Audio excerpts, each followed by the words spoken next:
ये सेंसस का पार्ट 2 होगा और हम जरा क्वेश्चन देखते हैं कि किस टाइप के क्वेश्चन पूछे जा रहे हैं। तो यहाँ पर जो क्वेश्चन पूछा गया है उसके अंदर इकोनॉमिक सर्वे को कंबाइन किया गया है, क्योंकि ये जो सेंटेंस है सॉरी एक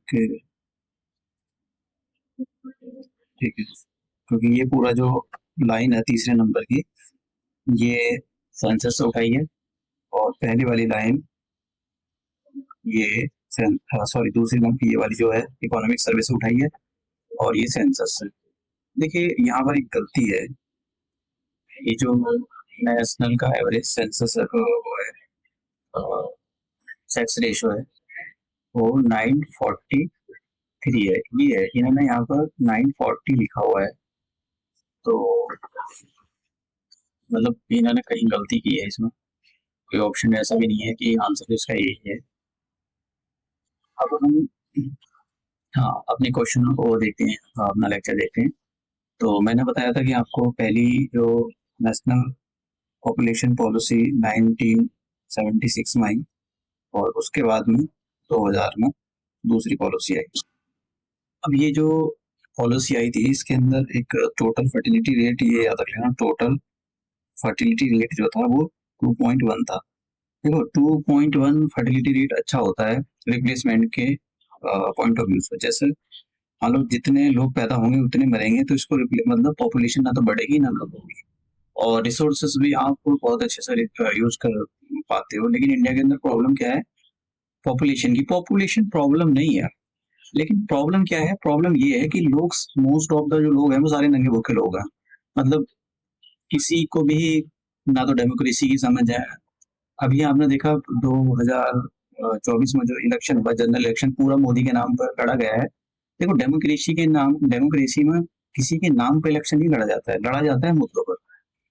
तो यहाँ पर अगर मुद्दे ही नहीं है, मतलब लोगों को पता ही नहीं क्या मुद्दे होने चाहिए, यही रीजन है कि यहाँ पर क्लाइमेट चेंज, इतनी हीट हो रही है, यहाँ पर टेम्परेचर इतना जा रहा है दिल्ली जैसे बड़े शहरों में 50 डिग्री 52 डिग्री, क्योंकि लोग अपनी पॉलिसी में उसको इंक्लूड ही नहीं करना चाहते। वो चाहते ही नहीं है।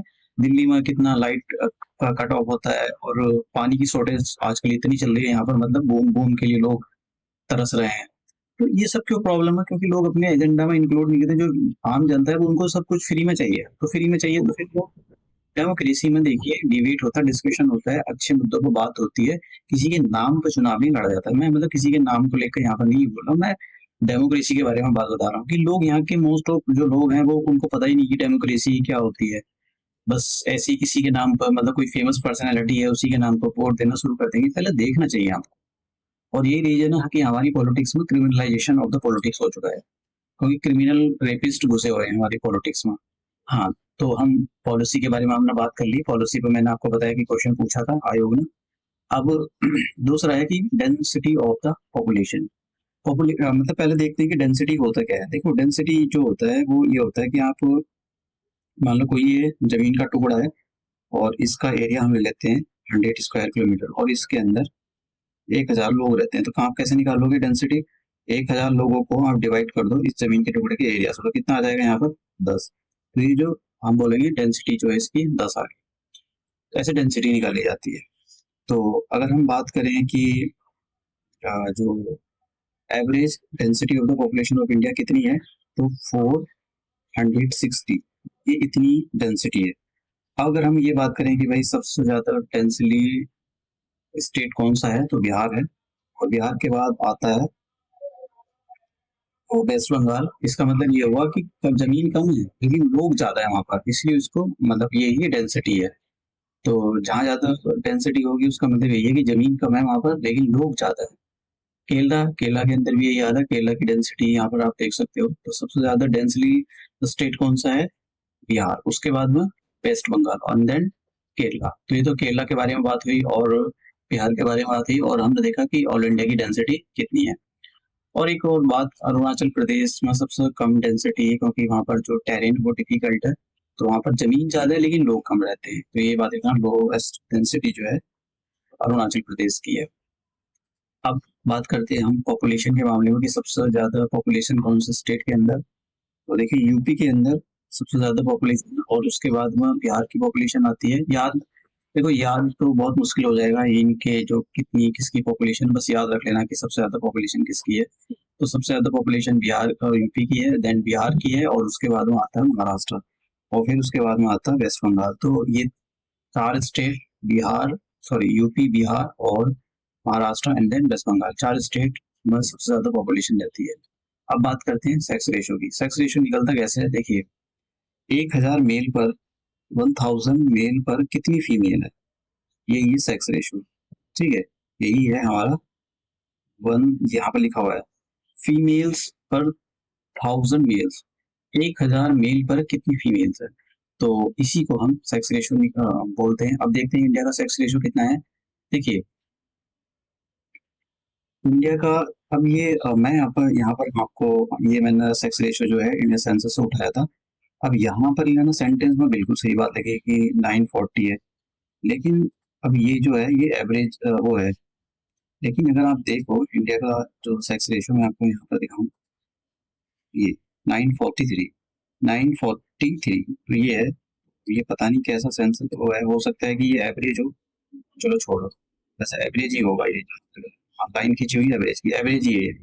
ठीक है, एवरेज ही है, तो उसने एवरेज ही बोला था, इंडिया का सेंसस उसने जो है एवरेज ही बोला था, तो एवरेज सेंसस है वो। अब हाँ क्या कहते हैं, हाँ तो देखिए पूरे वर्ल्ड, जो वर्ल्ड है, वर्ल्ड का एवरेज, वो वर्ल्ड का एवरेज सेक्स रेशियो कितना है 986, और इंडिया का एवरेज सेक्स रेशियो कितना है, एवरेज शब्द लगा हुआ है यहाँ पर। ठीक है, एवरेज, ये एवरेज शब्द लगा हुआ, अगर एवरेज शब्द लगा हुआ होगा सेक्स रेशियो के आगे तो 940 लिखना है, और केवल अगर सेक्स रेशियो लिखा है तो फिर 943। तो इसका मतलब ये होगा कि ये जो स्टेटमेंट मैं पहले गलत बता रहा था वो गलत नहीं है, ये सही है, इसमें शब्द कहीं एवरेज लिखा हुआ है, ये है, ये था हाँ नेशनल एवरेज, ये लिखा हुआ है नेशनल एवरेज, तो ये बिल्कुल सही बात है। तो हाँ हम यहाँ पर थे, तो ये हमारे ग्लोब के बारे में हो गया कि वर्ल्ड का जो एवरेज सेक्स रेशियो कितना है और इंडिया का एवरेज सेक्स रेशियो कितना है।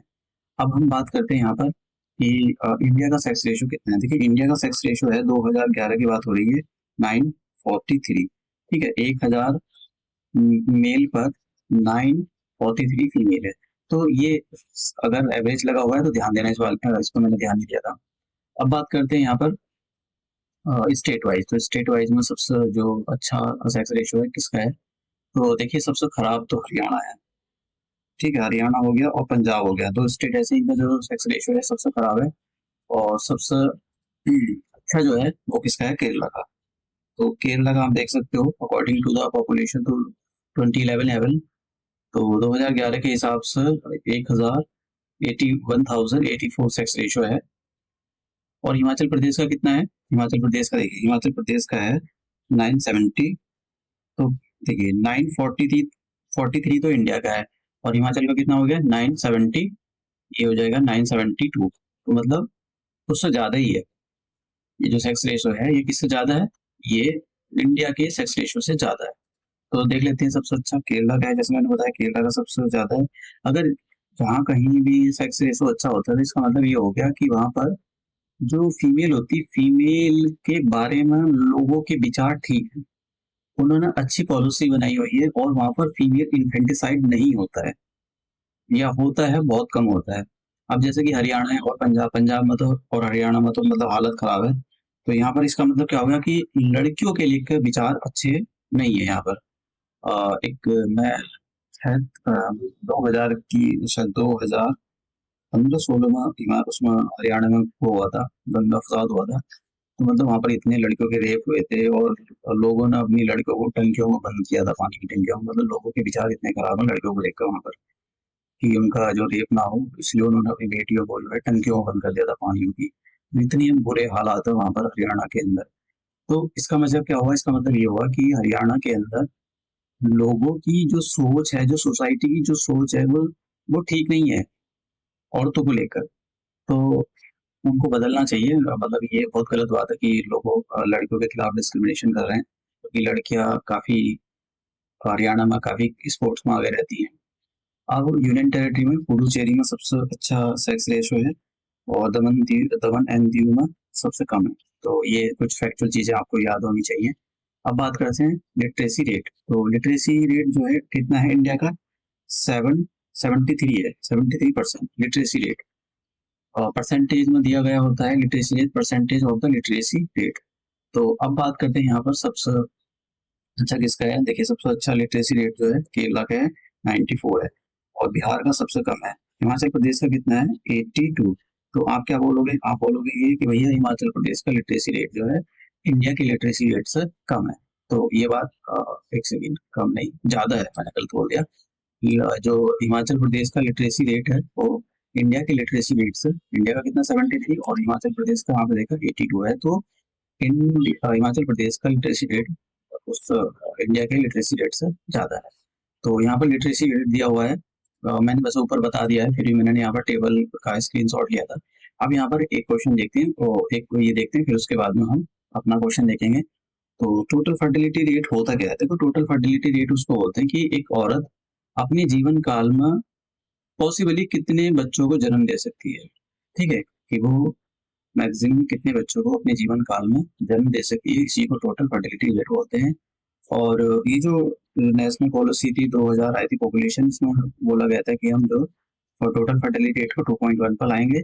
आ गया है 2.1 पर आ गया है, इवन 2.1 से भी कम हो गया है, 2 पर आ गया है इस टाइम पर। इंडिया के जो नेशनल लेवल पर टोटल फर्टिलिटी रेट है वो 2.0 है, तो ये कम हो गया 2.1 से। तो देखिए 2.1 जो होता है अच्छा होता है, मतलब जैसे मैंने पीछे बताया था जितने लोग जन्मेंगे उतने मरेंगे। तो पॉपुलेशन ना तो बढ़ रही है ना घट रही है, स्टेबल पॉपुलेशन है और अच्छी पॉपुलेशन है। अब देखो पॉपुलेशन कोई खराब नहीं होती, लेकिन नंगे भुक्कों की पॉपुलेशन आपने मतलब कर ली तो फिर कोई फायदा है उसका। हमेशा पॉपुलेशन, जैसे अमेरिका है तो अमेरिका हर एक बंदे को वहाँ क्यों नहीं बुला लेता, सबको बुला ले अमेरिका, इंडिया के सभी लोगों को बुला ले, भाई देखो हमारे यहाँ पर नहीं बुलाता उनको, पता नंगे लोग, नंगे भूखे लोगों की कोई जरूरत नहीं, यहाँ पर वो आकर सीधी गंदगी ही फैलाएंगे। तो जब तक आपको अपनी पॉपुलेशन मतलब अच्छी ना करनी, उनको पढ़ाओ लिखाओ, डॉक्टर ये सर्विस अच्छी हो, जो लड़कियां होती हैं उनके खिलाफ डिस्क्रिमिनेशन ना हो, क्राइम ना हो, रेप ना हो, पॉलिटिक्स भी ठीक रहेगी। अभी आपने देखा होगा कितने सारे जो मेंबर ऑफ पार्लियामेंट है, मतलब सीवियर, मतलब बहुत ही हीनियस क्राइम, मतलब हीनियस क्राइम रेप के गुण पे, और कुछ भी नहीं होता उनका, होता कुछ नहीं है।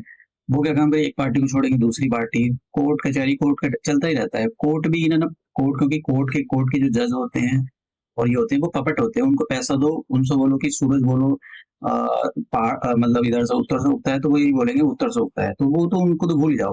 वो कॉन्स्टिट्यूशन को फॉलो नहीं करते, उनकी एक ही बात है बस पैसे फॉलो करो। आपने देखा होगा कि जो वो था दिल्ली के अंदर निर्भया गैंगरेप हुआ था, एक शायद एडवोकेट था, मुझे नहीं पता कौन था वो बंदा, उसने पूरे इंडिया की नाक में दम कर दिया था। मतलब उस बंदे ने इन 4 लोगों को कई सालों तक 2021-22 में उनको फांसी लगी, तब से लेकर 11-12 की बात थी वो, तब से लेकर उसने बजा रखा था। मतलब आप समझ गए ना, यहाँ के वकीलों को, यहाँ के जो जज होते हैं, यहाँ के जो सुप्रीम, उनको पैसा दो, मतलब बहुत ही कम ऐसे ईमानदार लोग पैसा लो, बस उनको बोलो कि भाई ठीक है काले को पीला पीले को हरा, वो सब कर देते हैं। पैसा चलता है आज की डेट में, तभी इनका जो ये एमपी एमएलए होते हैं इनका कुछ होता नहीं है, बेल को बाहर रहे या जेल में रहे इनको कोई मतलब नहीं है, जेल बेल सब एक ही जैसी होती है उनकी। तो हाँ, ये हम बात कर रहे थे। तो मैं बता रहा था कि आपको टोटल फर्टिलिटी रेट के बारे में 2.1, तो बिहार का और मेघालय का, उत्तर प्रदेश का, झारखंड और मणिपुर, ये 5 स्टेट ऐसे हैं जिनका 2.1 से ज्यादा है। तो ये मतलब वैसे तो कम चांस है, लेकिन ये बात रखना कि जो रिप्लेसमेंट जो हमारा नेशनल पॉलिसी थी 2000 उसके अंदर 2.1 था, ये अच्छा रेट माना जाता है। अब यहाँ पर क्वेश्चन आता है ये कि टोटल फर्टिलिटी रेट क्या होता है। देखो मैंने पीछे बताया था कि एक औरत अपने जीवन काल में कितने बच्चों को जन्म दे सकती है। ठीक है, number of the birth divided, ये भी नहीं होगा। ठीक है, number of the birth divided by, ये भी नहीं होगा। Birth to the women of a given age divided by the number, ये भी नहीं होगा। देखो यहाँ पर तीसरा option, number of the children a women will likely bear in her lifetime, तो वो अपने जीवन काल में एक महिला के बच्चों की संख्या उसके जीवन काल में होने की संभावना, मतलब उसके जीवन में वो जब तक जिंदा रहेगी वो कितने बच्चे पैदा कर सकती है, वही उसी को हम टोटल फर्टिलिटी रेट बोलते हैं। तो मैंने आपको दिखाया कि किस टाइप के क्वेश्चन आयोग पूछ रहा है। मैं नए लेक्चर में नए क्वेश्चनों के साथ मिलूंगा, और वहां पर हम जो है हिमाचल प्रदेश के सेंसस से बात करेंगे। ये मैंने अभी 2 लेक्चरों में इंडिया का सेंसस बात की, इंडिया के सेंसस के बारे में बात की है। अभी 2021 का सेंसस नहीं आया है, पता नहीं कितने साल लगेंगे उसको आने को, हो सकता है कि 2021 का और 2031 का साथ ही आए। तो सरकार पता नहीं कितनी, मतलब एक तो होता है, चलो छोड़ो यार, मतलब पूरा एकदम गंद मचा कर रखा हुआ है पॉपुलेशन का। ये क्या जब इतने इतने रिसोर्सेज है तुम्हारे हाथ में, सरकार के हाथ में, तो पॉपुलेशन के मतलब 2021 के और 2031 की एक साथ ही लाएंगे क्या ये सेंसस? ये समझ में नहीं आ रहा, मतलब पता नहीं कब सेंसस आएगा इनका। चलो छोड़ो। तो ये वो सरकार की वो है, पता नहीं कब ये वो लाएंगे। एक तो काम इतना हो, छोड़ो छोड़ो यार, करप्शन बहुत ज्यादा है ना, प्रॉब्लम ये है। और कोई दिक्कत नहीं है, करप्शन कम हो तो सारी चीजें टाइम पर हो। तो अब हम अपने नए लेक्चर में मिलते हैं।